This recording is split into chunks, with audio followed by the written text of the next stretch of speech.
Yogesh minus बुद्धिमान सारथी। युगों युगों से ऐसे शासक हमेशा रहे हैं जो सत्ता के नशे में चूर होकर दूसरों की भूमि पर कब्जा करना चाहते थे।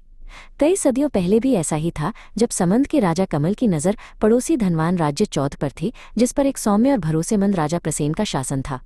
हालांकि राजा कमल जानता था कि युद्ध महंगा पड़ेगा, इसलिए उसने इसके बजाय चालाकी और धोखे पर भरोसा करने का फैसला किया। राजा कमल ने राजा प्रसेन को एक चुनौती भेजी, एक ऊंचे दांव के लिए रथ दौड़। अपने सम्मान के कारण राजा प्रसेन को स्वीकार करना पड़ा। उसने अपने राज्य के सभी रथ निर्माताओं को बुलाया और सबसे तेज रथ के लिए एक भव्य पुरस्कार की पेशकश की। सभी बेहतरीन रथों में एक रथ अपनी सुंदरता और गति दोनों में सबसे अलग था, जिसे प्रशिक्षु योगेश ने गुप्त रूप से डिजाइन किया था। जब योगेश ने सुना कि उसका रथ जीत गया है, तो वो उसे देखने के लिए महल की ओर भागा। उसने एक दरबारी को ये शेखी बघारते हुए सुना कि राजा के सफ़ेद घोड़ों के साथ रथ हवा से भी तेज उड़ेगा। योगेश आगे बढ़ा और घोषणा की कि रथ को अपनी वास्तविक गति तक पहुंचने के लिए घोड़ों को ठीक से नाल लगाना आवश्यक है। गार्ड्स क्या करे समझ नहीं पाए, उसे राजा प्रसेन के पास ले गए, जिन्होंने योगेश को शाही घोड़ों को नाल लगाने की अनुमति दी। अगले दिन दौड़ हुई और राजा प्रसेन का रथ मैदान में उड़ गया। राजा कमल को बहुत पीछे छोड़ दिया। राजा कमल क्रोध से जल उठा और उसने बदला लेने की कसम खाई। योगेश को सोने और बढ़िया वस्त्रों से पुरस्कृत किया गया और वो राजा प्रसेन की शाही सेवा में प्रवेश कर गया। अपनी हार पर विचार करते हुए राजा कमल ने अपनी काली कलाओं के लिए प्रसिद्ध चुड़ैल मल्ली को बुलाया। उसने राजा प्रसेन को अपमानित करने का एक तरीका उसे बताया। कुछ दिनों बाद चौथ के दरबार में एक दूत एक अजीब चुनौती लेकर पहुंचा, ये पहचानने के लिए कि 3 समान छड़ियों में से कौन सी छड़ी सबसे पहले एक पेड़ से काटी गई थी।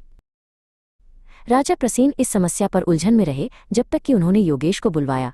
शांति से मुस्कुराते हुए योगेश ने सलाह दी, उन्हें पानी में फेंक दें, जो सबसे पहले काटी गई होगी वह सबसे देर तक तैरेगी।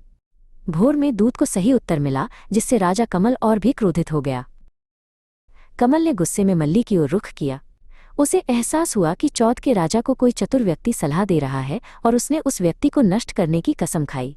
उसने खुद को एक भविष्यवक्ता के रूप में भेस बदलकर राजा प्रसेन के दरबार में प्रवेश किया। सदमे का दिखावा करते हुए मल्ली चिल्लाई, ओ राजा, आपके करीब कोई आपकी मृत्यु की साजिश रच रहा है। भयभीत होकर राजा प्रसेन ने उसकी बातों पर विश्वास किया और योगेश पर आरोप लगाया। बिना किसी मुकदमे के योगेश को उसी दिन सजीव दफनाने का आदेश दिया गया। पत्थर के कारीगरों ने महल के मैदान के भीतर एक कब्र बनाई। जब वे काम कर रहे थे, राजकुमारी शोभा उत्सुकता से वहां से गुजरी।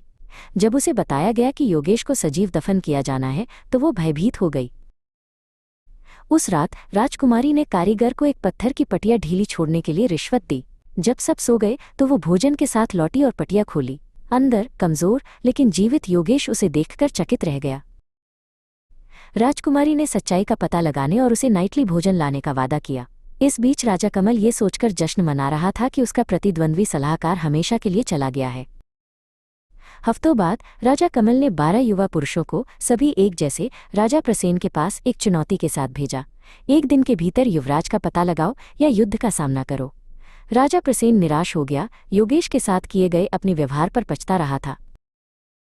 उस शाम राजकुमारी शोभा ने अपने पिता से योगेश की कब्र खोलने की विनती की।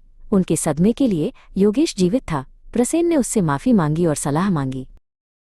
योगेश ने सलाह दी, उन 12 युवकों के लिए एक रात्रि भोज आयोजित करें, लेकिन भोजन गंदी प्लेटों में परोसें। असली राजकुमार खाने से मना कर देगा।